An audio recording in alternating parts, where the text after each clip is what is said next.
So this afternoon, what I want to do is talk to you about the guidelines and talk to you about the application. And as I've said, they're less different than you think. In the guidelines, we look at basically two domains. As you'll see, in the front of the guidelines is a section called Our Values. And those are the attributes and the elements that we look for in any organization that's applying to us for money. We're going to talk about them at a little bit of length. But it's really the same whether it's young children or youth or culture. These are the things we look for in all grantees. And then our areas of interest in specific programs, in specific areas that what we're looking for. The changes are that we're trying to be more explicit and more focused. And there are several reasons for that.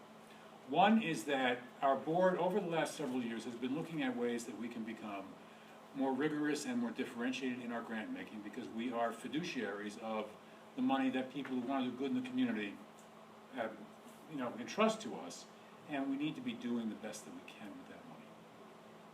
And so it's to make it more rational, it's to be more explicit and more focused in what we're doing. It's not a change in basic strategy. So it's not a big left turn, it's actually designed to be inclusive based on our current portfolio. As I said, 80% of our business is repeat business, and we drew these guidelines up with you current grantees in mind.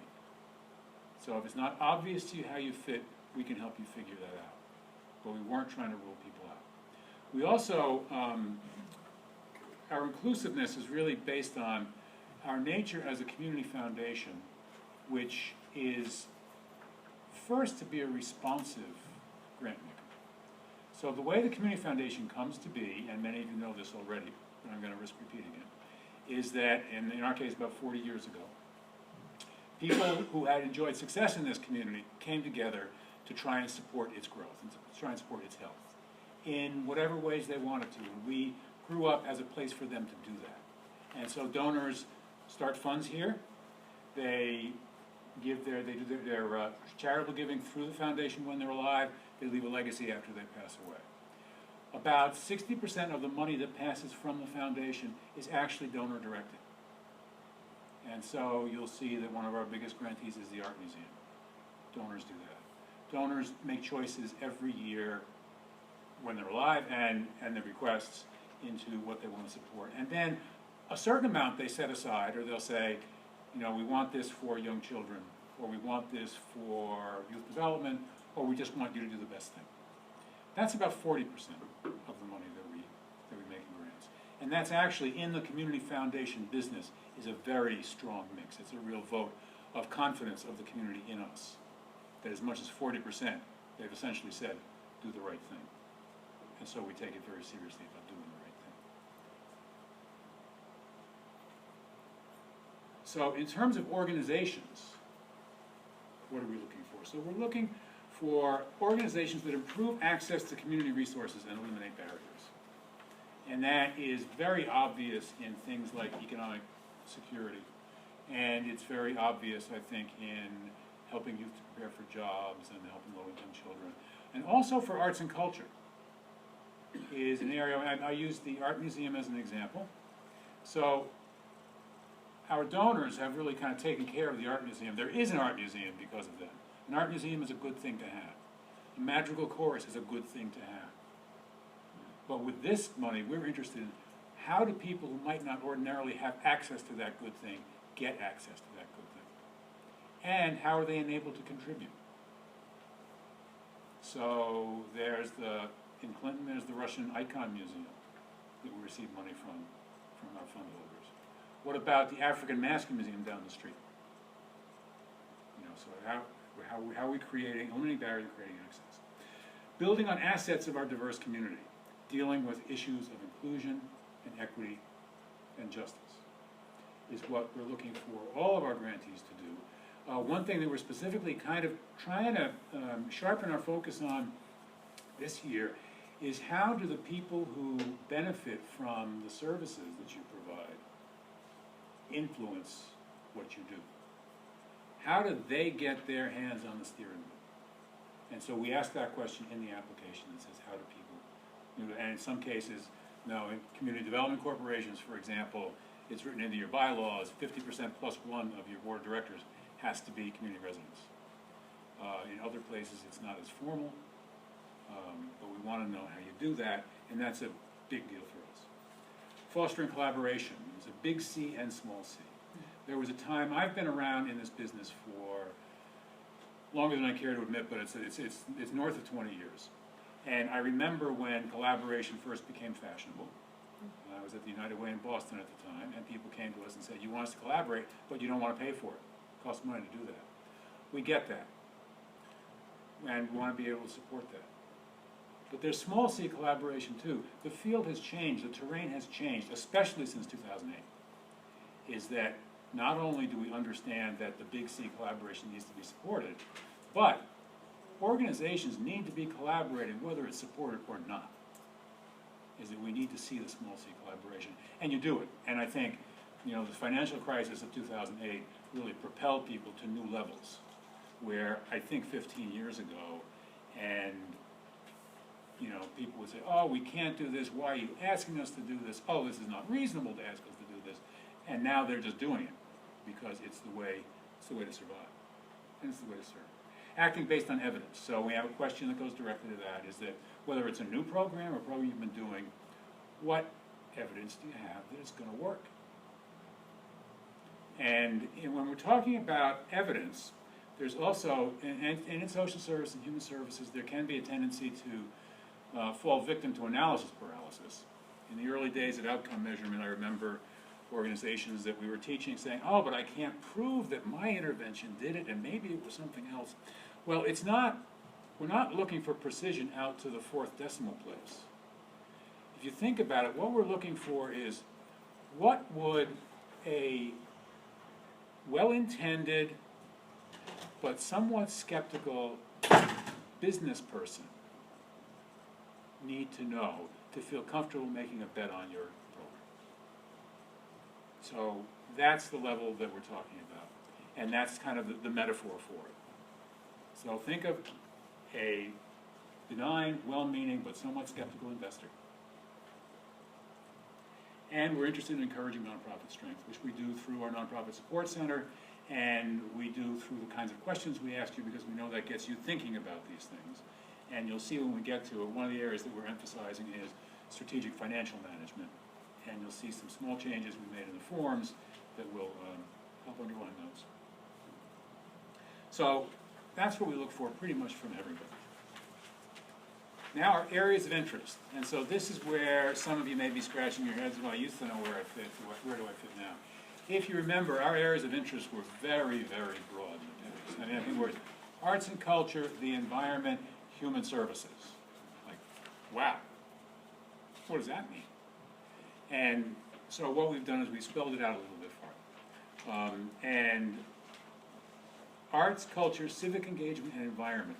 Those were brought together because those are kind of the infrastructure of a community, we think. And, you know, people need access to information. They need to have the information they need to be a citizen. And I'm looking at Tim at the Research Bureau when I say that. They need access to the arts. They need a clean environment to live in. And so that's kind of where those come together as kind of the infrastructure.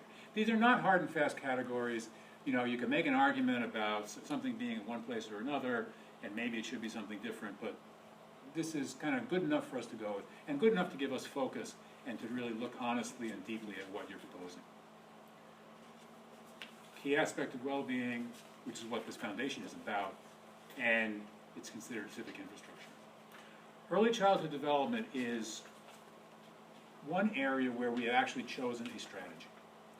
Now, I mentioned the word responsive before, and so I want to talk a little bit about that, is that community foundations, most community foundations, are at their hearts responsive grant makers. What do we mean by that? What we mean by that is that a donor comes forward and says, I want to help the community, and we say, that's great, how? How can we help you? And we exist to realize that donor's vision. And so that's going to move us, move much of what we do. On the other hand, we do want to be strategic because we want to be effective. And our board several years ago said, we want to look at where where do we have the equipment to make a difference? And how can we devote additional resources to doing it? And so we picked early childhood development. That is really almost a no-brainer in terms of how critical it is to the future, how critical childhood is to the future of children. You know, most of us have seen the brain development slides. You know, it's pretty obvious. We've focused on 3 strategies in that area, which are supporting early childhood education, eliminating summer learning loss, and supporting families. And you can read more about that in the instructions. But that's the area where we're strategic. And again, the difference between strategic and responsive is important because many organizations, and some community foundations as well, have decided they're going to be strategic and they say, all right, this is what we're going to be about, and this is how we're going to do it, and if you can contribute to that, then we're going to support you. And that kind of strategic focus leaves a lot of people out. And there are good reasons for doing it, and I'm not criticizing anybody who does choose to do it that way. But it is different because we're trying to be more responsive and more inclusive. Again, we want to keep enough structure around it so that we can also know that we're doing the best thing that we can with the resources entrusted to us. Youth development education is about what you'd expect. No surprises there. Economic security is a very broad category, which includes much of our anti-poverty work. Some family stuff might bleed into early childhood, much of our workforce development, all of our housing work, all of our work in, or most of our work in newcomers and English as a second language. And that is, you could, as with the others, you could make an argument that maybe you could put things in different boxes, but that's kind of where we've chosen, and that's the biggest category that we have. And there's a lot of room in it. And then the 5th is healthy communities, and for those we're following the CHIP 2.0, which was just released last month, and which just went online like this week. So we'll be attaching something, Jonathan's going to be attaching something to the instructions so that you can click on it and you can see where you fit in with that. And we're looking for, that's the closest thing that this community has to a unified plan, given how inclusive it was, the time that went into it, the number of people giving input. And so that's kind of what we're looking for. And when you look at the CHIP, you'll see it has 9 areas of concern and 104 or something different strategies with measures. So we're not looking for the 104 strategies as measured. We're looking for where you fit with the 9 areas of concern.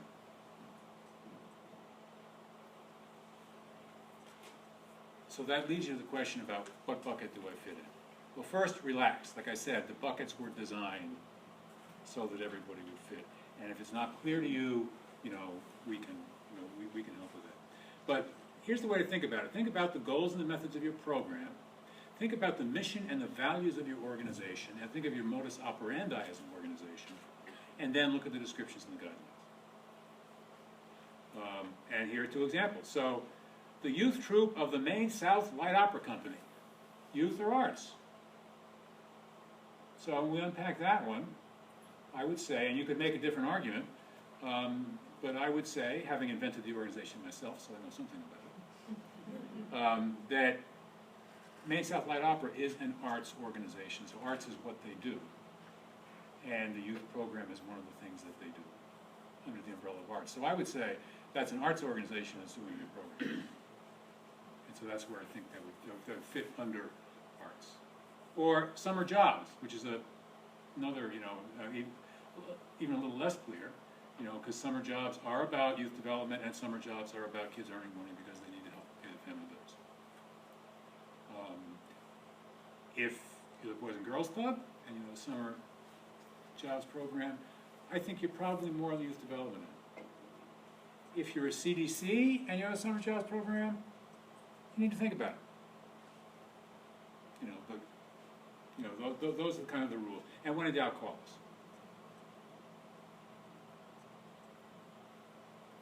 So that's the guidelines in a nutshell. We're here to help. They should be shaping your thinking. We're going to be looking for where you fit into them and how you're relating to them. And we did it this way because we want to encourage all of our grantees to be thinking about these questions in these ways, so that working together, we can really help the community develop. So that's the guidelines.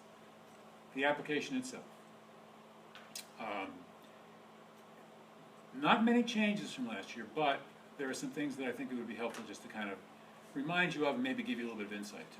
And the first thing is, what's the question behind the questions? What do these people want to know, for crying out loud?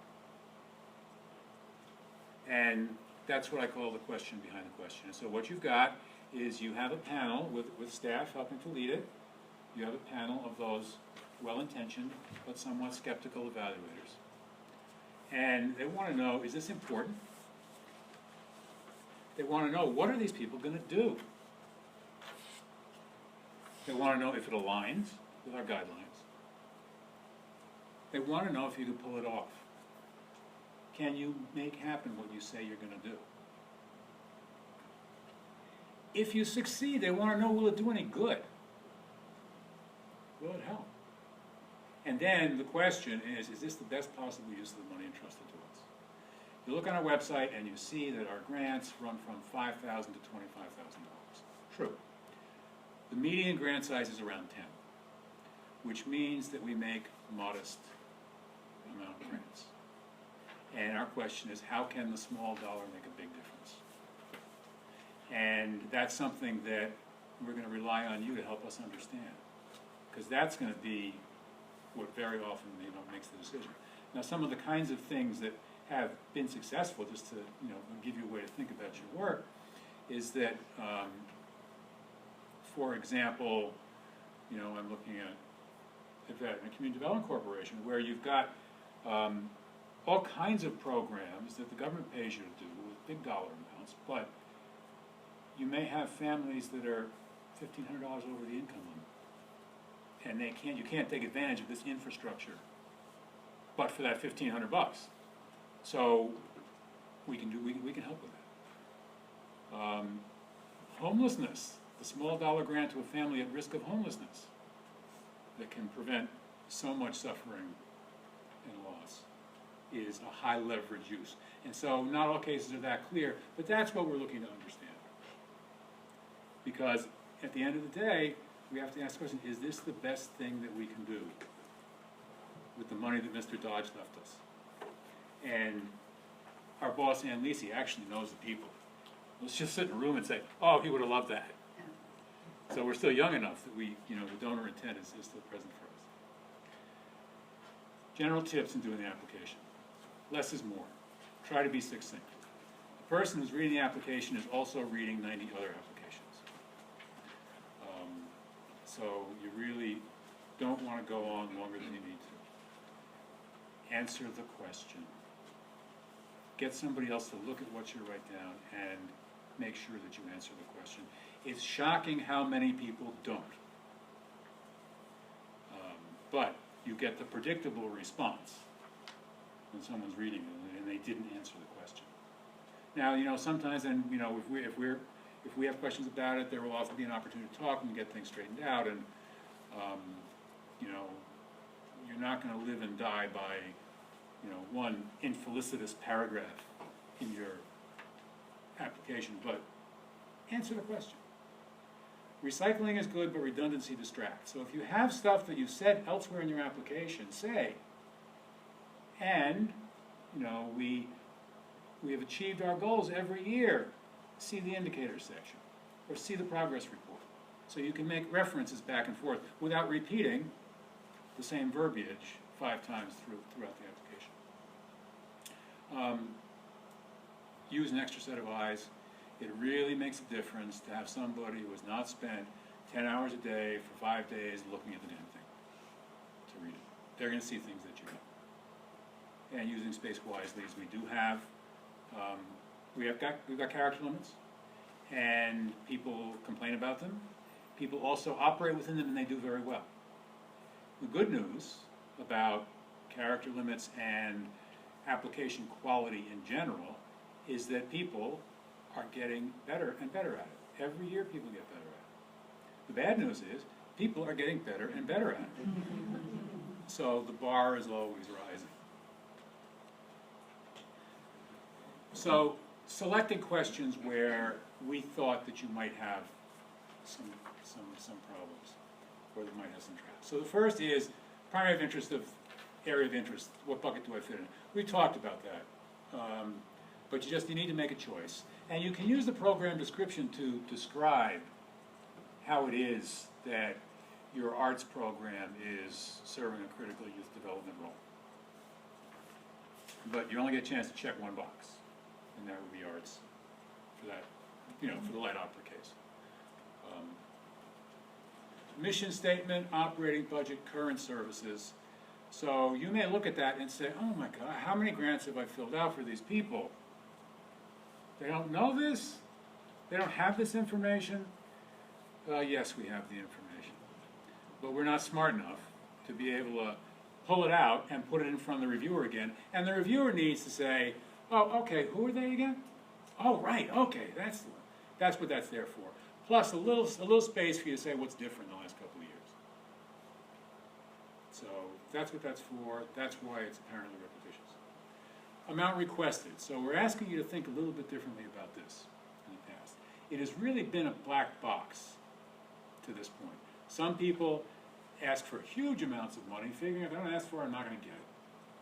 Some people ask for whatever they got last year because I know what they're going to give me, so I may as well just ask for what they're going to give me. So we're trying something a little different this year, and that is what we'd like you to do is in your program description or on one of your budget forms is, especially if you're a historical grantee and you're asking for a different number, explain why. If you're a new grantee, explain what the dollars are going to do. Why 10,000 and not 8,000 and not 12,000? What's the difference? And again, we're interested in where does the small dollar make the big difference? Where are we achieving leverage? Where are we doing the most good we possibly can? We don't expect this to be perfect. I mean, it's just been like mysterious to everybody up until this point. So we want to start practicing this discipline. So if you've been funded before, what's the added value of additional money? And if you haven't been funded before, what does this dollar amount accomplish? Program summary, I already said it. Be concise, don't repeat, reference other questions as appropriate. And you do have, there's one kind of safety hatch here is that you have, for past grantees anyway, you have a progress report, which, to let you know the secret, doesn't have character limits and can address some of the same questions, because the progress report, if you think about it, asks you, did it turn out the way you thought? Did you end up doing what you said you were going to do? If not, what was different? How did you do on your indicators? Okay, so that's, you can say, see progress report for details, instead of writing a new paragraph. Evidence-based. So we asked a question about evidence-based, and that is, again, for the well-intended but somewhat skeptical business investor, why should we believe that your approach is an effective one?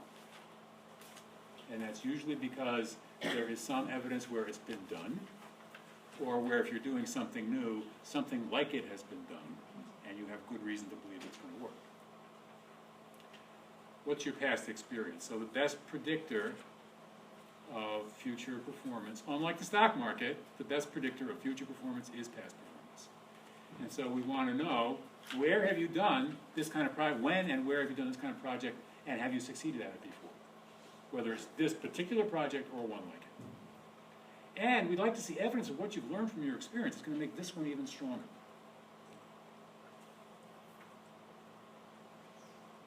Outcomes.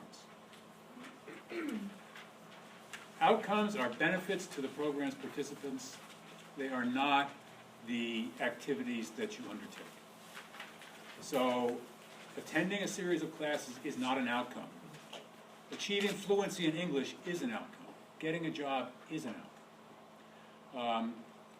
This can be difficult for a lot of people get tripped up on this, and there's been lots of ink spilled on the whole outcome measurement thing. We do give you a couple of citations in the instructions. One of them I would recommend highly. It's a book. It's available on Amazon. It costs $12, and it's called Outcome Measurement That Anyone Could Understand, or something like that. But look it up. It's in the application. It's in the application. It's in the instructions.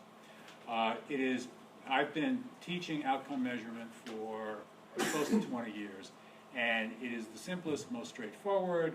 You might argue with some of it. They compare it to recipes, but you'll understand it. You'll get it, and it's worth $12. We also give you a citation for one of the original documents, the classics of the field that was done by United Way of America in 1990s and again in the early 2000s. Indicators are data points that indicate whether you've reached your outcome or if you're on course. So it's about outcomes, but it's also about information that's going to help you correct. Or if you're setting up a new program, and it's, adults will learn English, a decent indicator would be if I've hired the staff. So not all the indicators have to be outcomes, but they do need to be measurable, and we do need to be able to see that, okay, that's going to tell them that they've done the job, or that they're doing the job, or that they're on track, or it's going to help them understand what they need to change.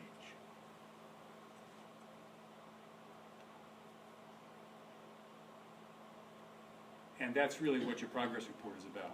Next year, what's going to happen actually is your progress report is not going to be a blank form that you fill out. We're going to give you a thing that says, here's what you told us last year. These were your 3 indicators. Tell us how you did against them. So we ask questions about demography. This is we're exploring, is that we want to learn more about the people who are served through the grants that we make. But we don't want to create extra work for anybody beyond what's absolutely essential. And so we're fishing to see what you're already tracking. And in future grant rounds and in future years, we'll probably narrow down to a set of data that we know that most people are tracking anyway, that we'll try and build our data around. So that's all that is. The goal is to understand, deepen our understanding. How you answer it is not going to affect how we judge your proposal. Key personnel. So this kind of goes with the business investor, is that if you think of venture capital, and you think of that kind of thing, is what they're really doing is making a bet on the people. And so who are your people? Want to be concise and focused. What qualifies them? What awards have they won? What is their background? Please, no resumes. We're reading 100 of these. A resume isn't helpful because we want to know what qualifies the person to do that, not where they went to college. Collaborations, we talked about big C, small c.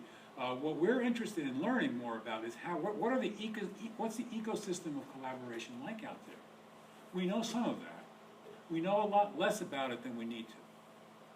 And so when you tell us about it, we'll get a little bit smarter.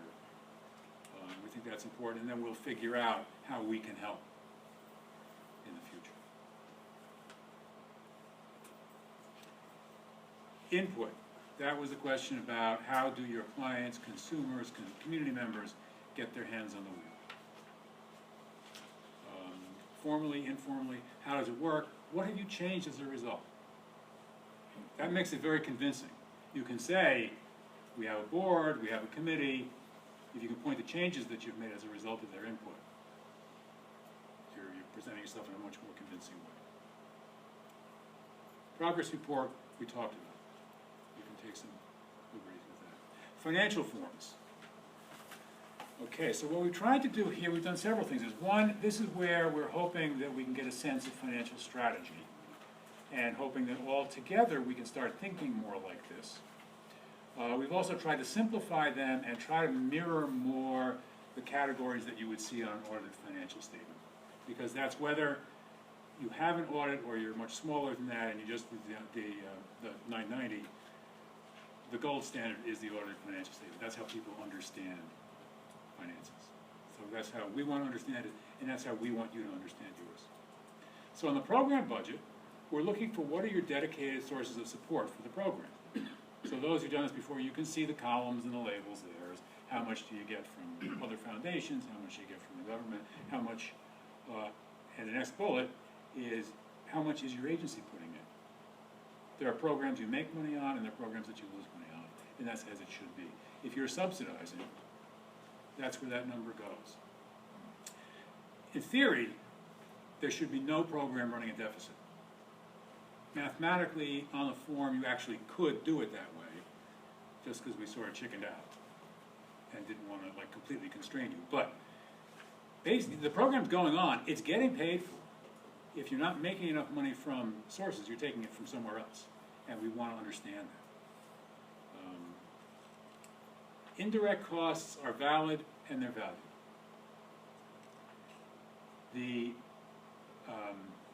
We are believers in busting the 15% myth. Overhead equals organizational capacity. Overhead equals excellence. Overhead is not a bad thing. In the past, we kind of implied that it was. We said, what are your indirect costs? Please specify. So we took please specify out. We understand, and when we think it's really important for all of us, but especially you, to understand what it really costs to deliver a program. Now, we've seen agencies get in a lot of trouble because they take a government contract that doesn't cover their costs, and then they figure somehow they're going to make it up in volume, and they just lose more, and the circle around the drain begins. So we really want to encourage that. We asked about transportation because we hear a lot of talk about transportation costs, and we're trying to get our heads around that. As how big a problem, how might organizations like the Foundation help? And so if it seems odd that we pull that one item out for detail, that's the reason why. So that tells us about the program itself. The organization budget. This is a snapshot of your organization this year and last year. And we're trying to understand your financial structure. Are you making money? Are you losing money? What's driving current surpluses and deficits? We're particularly interested if you have property and equipment, are you maintaining it? Because a lot of people can often fall into a depreciation trap. With fixed assets, you look like you have more money than you actually do. And if you're letting the pool get leaky, then you're headed for trouble. And so we're looking for for evidence of how you're doing that. And then the final one is the financial trends report, which is looking at your financial health over time. And there we're looking at, and each one has a box at the bottom for you to explain, what is your financial strategy? So if we see a bunch of numbers in parentheses, then I imagine that we're going to see that we've been running deficits, and here's our plan to correct that. If we see mounting positive surpluses, I would imagine that we'd see something like we're trying to build our surplus to the point where we have 6 months operating capital in the bank, or we're trying to create flexibility for new programming. But we want to start seeing and understanding evidence of what strategically the money means to you. If you have a chance, she's come back every year for the Nonprofit Support Center. Her name is Hilda Polenko. You can Google her, you can look up her material. She's terrific, and she teaches a class at least once a year, I think, here, on understanding your financials and using them strategically. Then there are optional attachments that you can attach. So logic models, theories of change are usually helpful. Beware of annual reports and things with lots of picture and color in them. Really big files. We do have a size limit on the files, and we're also looking for stuff that's really pertinent. And so think about the annual report, because you want that document. You want the reader, who's seeing it at the end of the application, to say, oh, now I get something I didn't get before. Not, oh my God, when's this going to end? Performance reporting to other funders. So, and most of you probably do this because you're not dumb. If HUD is asking you for the same information that we are, or something close, you're going to repeat it. But if you have forms that you routinely do, and housing is a good example because it's so highly regulated, that slide them in there, and that will be good for us to understand. And over time, we would like to make what we ask of you more like what other people ask of you, so that you don't have to do extra work. So that's going to help you in the long run, as well as helping us to understand where you're at. Respect space limitations, don't overwhelm reviewers, and don't waste their time.